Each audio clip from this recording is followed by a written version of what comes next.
میرے شوہر نے مجھے دونوں کاندھوں سے پکڑا اور باقاعدہ جھنجھوڑا، جیسے اسے اس بات کی کوئی پرواہ ہی نہیں تھی کہ مجھے تکلیف پہنچ سکتی تھی، اور ایک طرف دھکا دے دیا، کہا کہ بیوی نہیں ہو تم، چلتا پھرتا بت ہو جس کے اندر نہ سانس ہے نہ ہی کوئی جذبہ، بس ایک بت اٹھا کے لایا ہوں میں اپنے ساتھ، لیکن کیا فائدہ ایسی بیوی کا؟ تم جیسی عورتیں تو مرد کو بھی نامرد بنا دیتی ہیں، میری زندگی کو ختم کر کے رکھ دیا ہے۔ تم جیسی عورتوں کو کسی کو سزا کے طور پر ملیں تو سمجھ میں آتی ہیں، لیکن میں نے کسی کا کیا برا کیا تھا؟ میری بات سن رہی ہو تم؟ کوئی جواب کیوں نہیں دیتی؟ وہ مجھے پھر سے جھنجھوڑنے لگا۔ اس کے الفاظ کے ساتھ ساتھ اس کے ہاتھوں کی سختی بھی میرے کاندھوں پر نشان بناتی جا رہی تھی، لیکن میں کچھ نہیں بول رہی تھی۔ میری آنکھوں سے آنسو نکل رہے تھے، لیکن زبان بالکل خاموش تھی۔ اب اس نے مجھے اتنی زور سے دھکا دیا ہے کہ میں ٹیبل سے جا لگی، اور اس کے بعد میرے ساتھ کیا ہوا مجھے نہیں پتا، لیکن وہی ہوا جو نہیں ہونا چاہیے تھا۔ میری زندگی پھر سے آنسوؤں کی نظر ہو گئی۔ میرا نام مہر ہے۔ میں بہت ہی زیادہ خوبصورت تھی۔ جب میری شادی کی عمر ہوئی تو میرے لیے کچھ رشتے آنے لگے، جس میں سے ایک رضا نامی لڑکے کا رشتہ ماں باپ کو بہت پسند آ گیا، اور بات آگے بڑھنے لگی۔ مجھے لڑکے کی تصویر دکھائی تو مجھے لڑکا بہت اچھا لگا۔ میں تو پھر مشرقی لڑکی تھی نا، سر ہلا دیا اور کہا کہ ہاں، جیسے آپ کی مرضی۔ گھر والوں نے شادی پکی کر دی۔ شادی کی وہی تیاریاں، شوقیاں، نئے نئے جذبات، اور ہر طرف خوشی کا ماحول تھا۔ میرے دل میں اس سے پہلے کوئی بھی مرد نہیں آیا تھا، اسی لیے جو مرد میرے ماں باپ نے میرے لیے پسند کیا، میں نے اسے ہی اپنے دل کا مہمان بنا لیا۔ مجھے رضا سے شادی سے پہلے ہی محبت ہو گئی، یعنی کہ ان دنوں میں جب ہماری شادی کی تیاریاں ہو رہی تھیں، میں ہر خواب اسی کے ساتھ سجانے لگی۔ میں جب بھی آنکھیں بند کرتی، اس کی شکل میری آنکھوں کے سامنے آ جاتی، اور پھر ہماری شادی ہو گئی۔ سب کچھ نیا نیا تھا، ایک عجیب سا تجسس تھا، ایک دوسرے کی الگ الگ باتیں، نئی نئی حرکتیں۔ میں بہت خوش تھی۔ میری ساس بھی بہت زیادہ اچھی تھی، وہ روایتی ساسوں جیسی بالکل بھی نہیں تھی، میرا بہت زیادہ خیال کر رہی تھی۔ سب نے کہا تھا بس 1 مہینے کی بات ہے، اس کے بعد تو تمہارا برا حال کرے گی، لیکن ایسا نہیں ہوا۔ ان کی کوئی بیٹی نہیں تھی، اسی لیے انہوں نے مجھے ہی اپنی بیٹی بنایا اور میرا بہت خیال کرنے لگیں۔ رضا پہلے گھر دیر سے آتا تھا، لیکن مجھ سے شادی ہوئی تو وہ ٹائم سے گھر آ جاتا تھا۔ ہم لوگوں نے اپنے کمرے میں ہی اپنی دنیا بسا لی تھی۔ ہم لوگ ایک دوسرے کے ساتھ بہت خوش تھے۔ وہ میرے لیے کوئی نہ کوئی کھانے پینے کی چیز ضرور لاتا، پھر ہم رات کو بیٹھ کر فلم دیکھتے، پھر ایک ساتھ بہت اچھا وقت گزارتے تھے۔ ایسا لگتا تھا میں کوئی خواب دیکھ رہی ہوں، جس کو دیکھنے کے لیے میں نے اپنے آپ کو کبھی قابل ہی نہیں سمجھا تھا، لیکن اب مجھے خوشی تھی کہ وہ خواب ہی میری زندگی بن گیا تھا۔ وہ چھوٹی چھوٹی باتوں کا خیال کرتا، اگر میں سر جھکا کے اس کے پاس سے گزر جاتی تو وہ مجھے پکڑ لیتا اور کہتا ایسے کیوں گزری تم میرے پاس سے؟ تم نے مجھے دیکھا کیوں نہیں؟ کہیں تم مجھ سے ناراض تو نہیں ہونا میری جان؟ اس کی باتیں مجھے بہت اچھی لگتی تھیں، اس کو سنتے رہنے کا دل کرتا تھا۔ ارینج میرج میں بھی ایسی محبت ہو گئی تھی کہ جیسی شاید لو میرج میں بھی نہ ہوتی، اسی لیے میں بہت خوش تھی۔ اپنی سب دوستوں، کزنس کو بتاتی تھی کہ رضا بہت اچھے ہیں، میرا بہت خیال رکھتے ہیں۔ ان کو میں اپنی ساری باتیں بتا دیا کرتی تھی کہ آج ہم لوگوں نے ایسے ایک دوسرے کے ساتھ وقت گزارا۔ وہ مجھ سے تھوڑے سے خفا ہو گئے، پھر میں نے ان کو منایا، میں ان کو ہر بات بتا دیتی تھی۔ ایک دوست کہتی تھی کہ ایسی باتیں سب کو نہیں بتاتے، پر میرا دل ہی نہیں بھرتا تھا۔ میں اگر رضا سے دور رہتی، اپنے گھر آتی تو رضا کی باتیں کرنے کے بہانے ڈھونڈتی رہتی تھی، بس اسی طرح مجھے خوشی ملتی تھی۔ پر سچ کہتے ہیں نا کہ نظر لگ جاتی ہے، اور نظر لگ گئی۔ ایک دن میں نے ضد کی کہ مجھے میرے میکے جانا ہے۔ انہوں نے کہا کہ آج نہیں کل چلیں گے، پر میں نے کہا نہیں، میرا دل کر رہا ہے۔ اصل میں مجھے میرے بابا کو سالگرہ کا سرپرائز دینا تھا، لیکن یہ بات میں رضا کو بھی بتانا نہیں چاہتی تھی کہ کہیں وہ مجھ سے پہلے نہ بتا دیں، سو ضد کر کے میں ان کو اپنے ساتھ لے گئی۔ ہم لوگ رات کے ٹائم میرے گھر کی طرف جا رہے تھے، 12 بجنے میں آدھا گھنٹہ باقی تھا۔ میں ان کو بار بار کہہ رہی تھی جلدی چلیں جلدی چلیں، 12 بجے سے پہلے پہنچنا ہے، جب سامنے سے ایک بڑا ڈمپر ہماری طرف آیا اور اس نے ہمیں ٹکر ماری۔ رضا سے گاڑی بے قابو ہو گئی۔ انہوں نے عین وقت پر عقل کا استعمال کیا اور مجھے گاڑی سے باہر دھکا دے دیا۔ میں سائڈ پہ لگی گھاس کے اوپر گری، اور معجزاتی طور پر میری جان تو بچ گئی، لیکن رضا کو بہت زیادہ چوٹیں لگی۔ ان کا سر میری گود میں پڑا تھا، وہ مجھے دیکھ رہے تھے اور مجھے پتا تھا کہ ہمارا برا وقت آ گیا ہے، پر وہ میرے آنسو صاف کرتے ہوئے کہہ رہے تھے، کچھ نہیں ہوا، میں بالکل ٹھیک ہوں، بالکل ٹھیک ہوں میری جان، پریشان نہیں ہونا، کچھ نہیں ہوا۔ آس پاس کوئی بھی نہیں تھا جو ہماری مدد کر سکتا۔ سردیوں میں رات 12 بجے سڑکوں پر زیادہ لوگ نہیں ہوتے، ہمارے فون کہاں تھے مجھے نہیں پتا تھا۔ پھر وہاں سے ایک ٹرک والا گزرا تو اس نے ہماری مدد کی، لیکن جب ہم راستے میں اسپتال پہنچے تو ڈاکٹر نے بتایا آپ کا شوہر تو شاید راستے میں ہی اس دنیا سے روانہ ہو گیا ہے۔ یہ سن کر میں حیران رہ گئی، میری آنکھ سے آنسو نہیں ٹپکا، بس میں پتھر کا بت بن گئی۔ میرے ماں باپ بھی وہاں پہنچ گئے، ان کو بھی سب کچھ پتا چل گیا۔ میری ساس کے سامنے میں اپنے شوہر کا ہاتھ پکڑ کر گھر سے نکلی تھی اور انہوں نے صرف اتنا ہی کہا تھا، بیٹا رات بہت ہو گئی ہے، خیال کرنا۔ اب میں ان کو کیا جواب دیتی کہ ان کا بیٹا اس دنیا سے جا چکا تھا۔ یہ سب کچھ میری وجہ سے ہوا تھا، اگر میں ان کو گھر سے لے کر نہ نکلتی اور آدھی رات کے وقت ہم لوگ اس سڑک پر نہ جاتے جہاں پر رات کو ہیوی ٹریفک ہوتی تھی تو شاید یہ سب کچھ نہ ہوتا۔ میری شادی کو تو زیادہ عرصہ نہیں ہوا تھا اور میرے ساتھ یہ سب کچھ ہو گیا۔ میں عدت میں تھی، تبھی میرے ماں باپ نے میرے لیے دوسرا رشتہ تلاش کر لیا۔ انہوں نے کہا جلد از جلد دوسری شادی ہو جائے تو اچھا ہے، نہیں تو معاملات اور بھی خراب ہو سکتے ہیں۔ میں یہ شادی نہیں کرنا چاہتی تھی، مجھ سے کسی نے نہیں پوچھا، رشتہ طے کر دیا۔ پہلے بھی کسی نے نہیں پوچھا تھا، پر پہلے اور بات تھی، اب بات اور تھی۔ انہوں نے کہا ہم تمہیں گھر نہیں بٹھا سکتے، تم ابھی کہہ رہی ہو کہ میں نے شادی نہیں کرنی تو ٹھیک ہے نہیں کرواتے، لیکن سال بعد، 1.5 سال بعد، 6 مہینے بعد تو شادی کرنی ہے، تو پھر ابھی کر لو تو اچھا ہے، جتنی جلدی شادی ہو جائے گی اتنا اچھا ہے بیٹا، بہت سے معاملات ہوتے ہیں تم ایسی باتوں کو نہیں سمجھتی۔ انہوں نے زبردستی میری شادی شفیق نامی ایک آدمی سے کروا دی۔ اس کی بھی پہلے شادی ہوئی تھی، لیکن اس کی بیوی 1 مہینے بعد ہی اسے چھوڑ کر چلی گئی تھی۔ وہ لوگ کہتے تھے کہ لڑکی کا کسی اور کے ساتھ چکر تھا، اسی لیے یہ سب کچھ ہوا۔ بیچ کی بات کیا تھی اس کا ہمیں نہیں پتا تھا، پر میرے ماں باپ نے میری شادی فوراً سے اس سے کروا دی۔ میں حیران رہ گئی کہ جب بیٹیوں کی شادی ہو جاتی ہے تو کیا وہ ماں باپ پر بوجھ بن جاتی ہیں، جو انہوں نے اتنی جلدی میرا معاملہ رفع دفع کروا دیا اور کہا کہ ایک بیوہ بیٹی کا بوجھ ہم نہیں اٹھا سکتے۔ کس طرح سے گزارا ہوگا؟ لوگ باتیں کریں گے۔ لوگوں کی باتوں سے بچنے کی خاطر انہوں نے مجھے ایک انچاہے رشتے سے باندھ دیا۔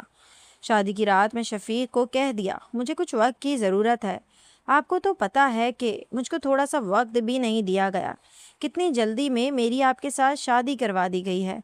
اس ٹائم تو اس نے کہہ دیا تھا کوئی مسئلہ نہیں ہے، جیسا آپ کو بہتر لگے۔ ہماری شادی ہوئی ہے، کوئی پل تو پل کا ساتھ نہیں ہے، زندگی بھر کا ساتھ ہے۔ لیکن اب آہستہ آہستہ وہ کڑنے لگا تھا، چلنے لگا تھا۔ وہ کہتا تھا تم مجھے وقت نہیں دیتی، میرے بارے میں نہیں سوچتی، بس اپنے خیالوں میں گم رہتی ہو۔ رات ہوتی تو مجھے میرے سابقہ شوہر کی یاد آتی تھی، میری آنکھوں میں آنسو آ جاتے تھے، مجھے لگتا تھا کہ شفیق سو رہا ہے اور میں روتی رہتی تھی۔ مجھے رونے سے سکون ملتا تھا، دل ہلکا ہو جاتا تھا۔ لیکن صبح صبح اس نے کہہ دیا کہ ساری رات جو رونے میں گزار دیتی ہو، ایک نظر میری طرف بھی دیکھ لیا کرو۔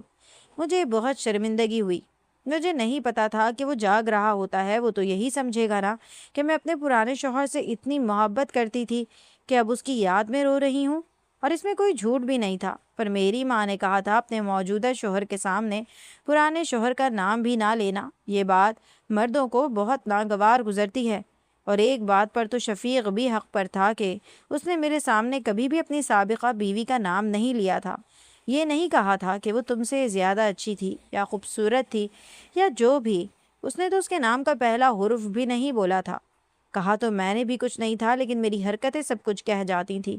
میں بار بار روتی تھی، کہیں کھو جاتی تھی، اچانک سے مجھے رضا کی یاد آ جاتی۔ میں نے اس سے محبت کی شادی نہیں کی تھی، لیکن محبت کی تھی، شادی کے بعد محبت کی تھی، اور شاید وہ محبت ویسی ہی تھی جیسے باقیوں کی محبت ہوتی ہے، وہی محبت جو اس معاشرے میں بدنام ہے، وہی محبت جو بڑے بڑے طوفان برپا کر دیتی ہے، اور وہی محبت جو اب میرے لیے خود ایک طوفان بن کر میرے دماغ سے نکل ہی نہیں رہی تھی۔ اگر میرے ماں باپ نے مجھے تھوڑا سا وقت دیا ہوتا تو شاید میرے حالات بہتر ہوتے، پر انہوں نے میری شادی بہت جلدی کروا دی، مجھے سنبھلنے کا وقت ہی نہیں دیا، اور اب میں ایک ایسے رشتے میں تھی جہاں میرا شوہر میری طرف دیکھتا تھا تو میری آنکھوں میں آنسو آ جاتے تھے۔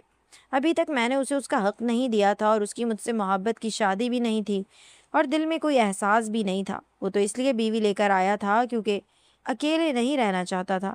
میری ماں جب بھی مجھ سے پوچھتی تھی کہ سب کچھ ٹھیک ہے تو میں کہتی تھی اللہ کا کرم ہے۔ میں ان کو کچھ بتانا نہیں چاہتی تھی، یہی کہہ دیتی تھی کہ سب ٹھیک ہے، کیونکہ انہوں نے جو پہلے احساس نہیں کیا تو اب کیا احساس کرتی۔ وہ تو شاید اپنا فرض سمجھ کے پوچھ رہی تھیں۔ ان کی اپنی زندگی تو بہت اچھی تھی۔ میں سماجی رابطے کی ویب سائٹس پر بہت زیادہ وقت گزارنے لگی، بار بار اپنے شوہر کے آئی ڈی کو دیکھتی تھی۔ اب میرے پاس اس کی آئی ڈی ہی رہ گئی تھی۔ میری ماں نے مجھے اس کی کوئی بھی نشانی اپنے پاس نہیں رکھنے دی تھی، سب کچھ واپس لے لیا تھا، یہاں تک کہ شادی کی انگوٹھی بھی میری انگلی سے نکال لی گئی تھی۔ میری ساس نے کہا تھا یہ سب کچھ تم اپنے پاس رکھ سکتی ہو، پر میری ماں نے وہ ساری چیزیں مجھ سے لے لیں۔ کپڑے، جوتے، زیورات وغیرہ میری بہنوں کو دے دیے، لیکن جو چیزیں رضا سے متعلق تھیں وہ ساری چیزیں واپس کر دیں۔ سماجی رابطے کی ویب سائٹ پر ہی مجھے اپنی جیسی کچھ عورتیں بھی مل گئیں، ان سے بھی بات چیت چلتی رہتی تھی۔ وہ بھی کہتی تھی کہ یہ سب کچھ بہت مشکل ہے، ہم اپنے پہلے شوہر کو بھلا نہیں پائے۔ کسی انسان سے کنیکشن جڑنا بڑا مشکل ہوتا ہے، لیکن جب جڑ جاتا ہے تو پھر اچانک سے سب کچھ ختم نہیں ہو سکتا۔ یہ بہت مشکل مراحل ہیں۔ آپ کے ماں باپ نے آپ کے ساتھ اچھا نہیں کیا، لیکن اب جو انہوں نے کرنا تھا وہ کر چکے تھے۔ ایک دن میرے شوہر میرے لیے پھولوں کے گجرے لے کر آئے۔ میں سمجھ گئی تھی کہ ان کے دماغ میں کیا چل رہا ہے، کیونکہ میری بھی تو پہلے شادی ہو چکی تھی۔ میں نے کہا اس کی کیا ضرورت تھی؟ تو اس نے کہا یہ تو شوہر بیویوں کے لیے لے کر آتے ہیں۔ وہ میرے ہاتھوں میں اپنے ہاتھوں سے وہ گجرے پہنانے لگے، پھر میرے چہرے پر گرے بالوں کو اپنے ہاتھ سے پیچھے کیا اور کہا کہ میں نے تمہیں پہلے دن بھی نہیں بتایا، لیکن تم بہت زیادہ خوبصورت ہو۔ آج ہماری شادی کو پورے 3 مہینے ہو گئے ہیں۔ تم نے مجھ سے تھوڑا سا وقت مانگا تھا اور میں نے پوری ایمانداری سے تمہیں وہ وقت دیا ہے۔ اب تو تم میرے پاس آ جاؤ۔ انہوں نے یہ بات بہت پیار سے کی تھی۔ ان کی شکل پر لکھا تھا کہ وہ اتنے پیار سے بولنے والے مردوں میں سے نہیں تھے، لیکن پھر بھی میرے ساتھ نرمی کا معاملہ کر رہے تھے، اور واقعی انہوں نے کچھ برا نہیں کیا تھا۔ 3 مہینے کا وقت انہوں نے دیا تھا تو پوری ایمانداری سے دیا تھا۔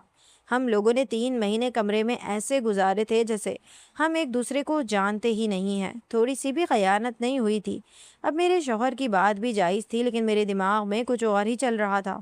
میرے دماغ میں یہ بات بیٹھ گئی تھی کہ اگر میں اپنے موجودہ شوہر کے پاس چلی گئی تو یہ رضا سے بے وفائی ہوگی، اور میں نے تو اپنی زندگی کی آخری سانس تک ان سے وفاداری کی قسم کھائی تھی۔ پھر میں یہ وفاداری قائم کیوں نہ رکھتی؟ میں بے وفائی کیسے کر سکتی تھی؟ نہیں، میں ایسا نہیں کر سکتی تھی۔ مجھے ایسا لگتا تھا وہ میرے آس پاس موجود ہیں، مجھے دیکھ رہے ہیں۔ اگر میں نے ایسا کچھ کر دیا تو وہ مجھے باتیں کریں گے، میرے خواب میں آئیں گے، شاید مجھے ان کی آواز بھی آنے لگے کہ یہ تم نے کیا کیا؟ تم تو میرے ساتھ جینے مرنے کے وعدے کر چکی تھی، پھر تم ایسا کیسے کر سکتی ہو؟ اب میں بہانوں پر آ گئی تھی، جھوٹ بولنے پر آ گئی تھی۔ پہلے تو میرا عذر جائز تھا، لیکن اب میں نے جھوٹ بول دیا۔ میں نے کہا میری طبیعت خراب ہے، میں آپ کی بات نہیں مان سکتی۔ میرا شوہر چپ ہو گیا، اسے بھی پتہ چل گیا کہ میں جھوٹ بول رہی ہوں۔ ظاہر ہے وہ بھی تو ایک مرد تھا، زمانے میں اٹھتا بیٹھتا تھا، اس کو اس بارے میں زیادہ پتہ تھا، اور اس کی بھی تو پہلے بیوی رہ چکی تھی۔ اب اسی طرح میں روز کوئی نہ کوئی جھوٹ بول دیتی، کوئی نہ کوئی بہانہ کر دیتی۔ کبھی کہتی آج میں بہت تھک گئی ہوں، تو کبھی کہہ دیتی ٹانگوں میں درد ہے، میں بہت تھک گئی۔ کبھی کہتی میری طبیعت خراب ہے، اور کبھی کہتی مجھے الٹی آ رہی ہے، میرے پیٹ میں گڑبڑ ہے۔ دنیا جہاں کے سارے بہانے میں نے اپنے شوہر کو سنا دیے۔ ایک دن تو میں نے سیدھا یہ کہہ دیا مجھے نیند آئی ہے، اور میں سو گئی۔ تھوڑی دیر کے بعد وہ مجھے جگانے لگے، اور میں سوچنے لگی کہ یہ مجھے کیوں جگا رہا ہے، کہ اب یہ ان حرکتوں پہ اتر آیا ہے کہ یہ مجھے بار بار جگانے کی کوشش کر رہا ہے۔ لیکن میں نے آنکھیں نہیں کھولی۔ اس نے مجھے اتنی زور سے جھنجھوڑا کہ اگر میں سچ میں سو رہی ہوتی تو شاید جاگ جاتی۔ اس نے کہا سچ کہتی ہے میری ماں کہ جگایا تو اس کو جاتا ہے جو سو رہا ہو۔ اس کا مطلب ہے وہ سمجھ گیا تھا کہ میں سو نہیں رہی تھی۔ اب وہ مجھے دھیمے دھیمے لہجے میں تانے دیتا، باتیں سناتا۔ وہ کہتا اگر اتنی تم نے کسی کی یاد میں مجنوں لیلا والی محبت کی ہے تو پھر تمہیں یہ شادی نہیں کرنی چاہیے تھی۔ میں کچھ بولتی نہیں تھی، پر ایک دن مجھے بہت غصہ آ گیا۔ میں نے کہا میں نے کون سی شادی اپنی مرضی سے کی ہے؟ آپ کو میرے سر پر مسلط کیا گیا ہے۔ بس یہ لفظ بولنے کی دیر تھی کہ میرے شوہر کو بہت زیادہ غصہ آیا۔ اس نے بھی باتیں سنانی شروع کر دی۔ میں بھی تمہیں لو لیٹر نہیں لکھتا رہا۔ میری بوڑھی ماں نے کہا تھا کہ تیرا گھر بس جائے تو مجھے سکون آ جائے، اور تمہارا رشتہ تلاش کر لیا تھا۔ مجھے بھی تم پسند نہیں تھی، تم ویسے بھی کسی کام کی نہیں ہو، کون سی حور پری ہو۔ یہ تو ہمارا رشتہ ہے، رشتے کے کچھ تقاضے ہوتے ہیں۔ میں نے کہا اگر میں کوئی حور پری نہیں ہوں اور میں آپ کو پسند بھی نہیں ہوں تو پھر کیوں میرے پیچھے پیچھے پھرتے ہیں؟ اپنے کام سے کام رکھا کریں۔ اپنے شوہر سے دور بھاگنے کے لیے اب میں بدتمیزی پر اتر آئی تھی کہ بس میں بدتمیزی کروں لیکن وہ مجھ سے دور رہیں۔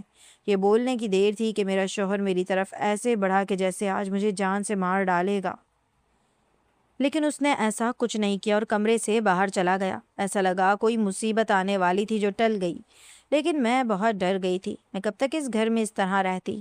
ایک دن اپنے گھر گئی اور اپنی ماں کے سامنے پھٹ پڑی اور کہا ایسا رشتہ ہے ہمارا۔ میری ماں نے کہا تو بہت بڑی غلطی کر رہی ہے۔ اگر تو مجھے بتاتی کہ تو نے پہلے دن ایسے کیا تو میں تب بھی تجھے کہتی کہ تو نے غلط کیا، اور آج 4 مہینے ہو گئے ہیں تو نے یہ رویہ رکھا کہ تجھے طلاق دے دے۔ اگر طلاق ہو گئی تو پھر ہم تیری تیسری شادی نہیں کر پائیں گے، کیونکہ بیوہ عورت کو تو پھر بھی معاشرہ رحم کی نگاہ سے دیکھتا ہے، لیکن طلاق یافتہ لڑکی کو لوگ بد کردار اور برا سمجھتے ہیں کہ جس کو ایک مرد نے چھوڑ دیا، اپنے ساتھ رکھنے کے قابل نہیں سمجھا۔ اس کا مطلب کہ اس لڑکی کے اندر ہی کوئی مسئلہ ہے۔ ایسے نہیں کرو۔ میں نے اپنی ماں کو حیران ہو کر دیکھا۔ میری ماں کی ساری توجہ صرف اس بات پر تھی کہ اگر میں واپس آ گئی تو میری شادی کیسے کریں گی، یا میرا دوبارہ رشتہ نہیں ہوگا، مجھے کوئی لڑکا نہیں ملے گا۔ میں نے ان کو جاتے جاتے اتنا کہا میں آپ کی اپنی بیٹی تو ہوں نا ماں، یا آپ نے مجھے کہیں سے اٹھایا تھا؟ اس سے پہلے کہ وہ جواب دیتی میں دروازہ بند کر کے وہاں سے چلی گئی۔ اب میرے پاس واپس جانے کا بھی کوئی راستہ نہیں تھا۔ واپسی کا راستہ میرے لیے بند ہو چکا تھا۔ میری ساس بھی مجھ سے بددل ہو گئی تھی۔ وہ بھی کہتی تھی کہ میرے بیٹے کو خوش رکھو اور چاہے کچھ نہ کرو، ہمیں تمہارے کام کی ضرورت نہیں ہے۔ ہم نے اپنے بیٹی کی شادی اس لیے کروائی تھی کیونکہ وہ اکیلا رہتا تھا، پریشان رہتا تھا، اور تم اس کے ساتھ اس طرح کا رویہ رکھ رہی ہو۔ تمہیں کیا لگتا ہے ہم بوڑھے اس عمر تک ایسے ہی آ جاتے ہیں؟ ہمیں سب پتہ ہوتا ہے کہ اس گھر میں کیا ہو رہا ہے اور کیا نہیں ہو رہا، جو کہ ہونا چاہیے۔ ابھی بھی تمہیں سمجھا رہی ہوں، میرا بیٹا بہت جذباتی ہے۔ اگر اس نے تمہیں چھوڑ دیا تو اسے تو شاید پھر کوئی لڑکی مل جائے، لیکن تمہارے لیے زندگی بڑی مشکل ہو جائے گی۔ یہ معاشرہ صرف اسی چیز کے لیے بنا ہے، کوئی لڑکی ہے تو اس کی جلدی جلدی شادی کروا دو، بس لڑکی کی شادی کروا دینے سے کام ختم ہو جاتا ہے۔ سارے معاملات شادی کے آس پاس ہی کیوں گھومتے ہیں؟ مجھے رضا خواب میں تو نہیں آ رہے تھے، میں چاہتی تھی وہ خواب میں آئیں، ان کو کہوں میں آپ کے پاس آ رہی ہوں، مجھے اجازت دیں، میں مرنا چاہتی تھی، خودکشی کرنا چاہتی تھی۔ کافی دن ہو گئے تھے شفیق مجھ سے کوئی بات نہیں کر رہا تھا۔ مجھے لگا شاید وہ ہار مان گیا ہے اور اپنے معاملات کے حوالے سے خاموش ہو گیا ہے، لیکن وہ اپنے کسی دوست کے مشوروں میں آ گیا تھا، اور اس کے دوست نے اسے یہی مشورہ دیا تھا کہ تمہاری بیوی ہے، تم پر حلال ہے، تم جو بھی کرو کوئی فرق نہیں پڑتا۔ ایسے لوگ ہوتے ہیں کسی کو محض ایک چھوٹا سا مشورہ دے کر اس کی ساری زندگی کو برباد کروا دیتے ہیں، کیونکہ وہ اس شخص کی سائٹ پر ہوتے ہیں جو ان کا جاننے والا ہوتا ہے، لیکن دوسری طرف کون ہے اس کے بارے میں انہیں پتہ ہی نہیں ہوتا۔ ہو سکتا ہے کہ دوسری طرف والا شخص مظلوم ہو، لیکن آپ ایک عجیب سا مشورہ دے کر اس کے سر پر ایک مصیبت توڑ دیتے ہیں۔ اسی لیے کسی کو مشورہ بہت سوچ سمجھ کے اور دونوں معاملات کے بارے میں سوچ کر ہی دینا چاہیے۔ رات ہوئی تو شفیق نے کمرے میں آ کر دروازہ بند کر دیا۔ مجھے لگا ویسے ہی دروازہ بند کیا، لیکن تھوڑی دیر کے بعد دیکھا تو دروازہ لاک تھا، اور جب بھی ان کے پاس گئی میں نے کہا آپ دروازہ بند کیوں کیا ہے؟ تو اس نے کہا بہت برداشت کر لیے تمہارے ڈرامے، تمہیں لائن پہ لگانے کا ایک ہی طریقہ ہے۔ مجھے نہیں پتا تھا وہ اس حد تک چلے جائیں گے۔ میری زندگی اس دن بالکل ہی برباد ہو گئی تھی، اور یہ سب کچھ جس کے ہاتھوں ہوا وہ تو میرا محرم تھا، میرا محافظ تھا، پھر اس نے میرے ساتھ یہ سب کیسے کر دیا؟ میری آنکھ کھلی تو میں ہاسپٹل میں تھی، میری ساس بھی شرمندہ سی کھڑی تھی اور میرے ماں باپ بھی بہت فکر مند تھے، لیکن کسی نے بھی یہ نہیں کہا کہ کیا ہوا، کیوں ہوا، کیسے ہوا۔ بس میں ٹھیک ہو گئی تو مجھے واپس گھر چھوڑ دیا گیا۔ آج بھی میں ایک انچاہے انسان کے ساتھ زندگی گزار رہی ہوں۔ کہتے ہیں اگر کوئی آپ کی مرضی کے خلاف ایک دفعہ آپ پر ظلم کرتا ہے تو پھر وہ ساری زندگی آپ پر ظلم ہی کرتا ہے۔ جس دل کے دروازے کو وہ توڑ کے اندر داخل ہونے کی کوشش کر رہا ہے، کیا ایسے اسے اس دل میں عزت مل جائے گی؟ نہیں، ایسے شخص کے لیے میرے دل میں کوئی عزت نہیں۔ ابھی بھی میرا دماغ میرے پہلے شوہر کی طرف ہی لگا ہوا۔ اس نے کبھی میرے ساتھ اس طرح کا رویہ نہیں کیا تھا، اب تو میں ان کی طرف اور بھی زیادہ مائل ہو گئی۔ وہ اس دنیا میں نہیں ہے، لیکن وہ ہمارے رشتے میں میرے ساتھ ہیں۔ وہ ہم دونوں میاں بیوی کے رشتے میں ایک تیسرا شخص ہے، وہی تیسرا شخص اور ہمیشہ رہے گا، اور میں ہمیشہ اس کے بارے میں سوچتی رہوں گی۔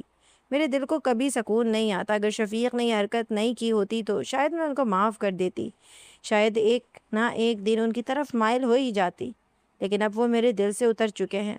آپ لوگ بتائیں، کیا میرا رویہ صحیح ہے یا غلط؟ کہ شفیق کو ایسا کرنا چاہیے تھا؟ کیا کسی کے درد کو بس اس کے ساتھ ہوا ایک حادثہ سمجھ کر اسے جلدی جلدی بھلانے کی کوشش کروانی چاہیے؟ کیا میرا حق نہیں تھا کہ مجھے تھوڑا سا وقت مل جاتا تاکہ میں اپنے آپ کو سنبھال لیتی؟ جب میں دوسری شادی کے لیے تیار ہوتی تو تب میری دوسری شادی کروا دی جاتی۔ یہ کیا کہ مجھے بوجھ سمجھ کے اتار دیا گیا۔ اب اس وقت میں خود کسی کے لیے بھی بوجھ بن گئی ہوں، اور ہمارا رشتہ بھی ہمارے لیے بوجھ ہے، اور میری ساری زندگی ایک بوجھ ہے۔ اور مجھے پتا ہے کہ میرے جیسی اور بھی بہت سی عورتیں ہیں جن کے ساتھ یہ سب کچھ ہوتا ہے، لیکن سوال یہ ہے کہ ہمیشہ عورت کو ہی برداشت کیوں کرنا پڑتا ہے؟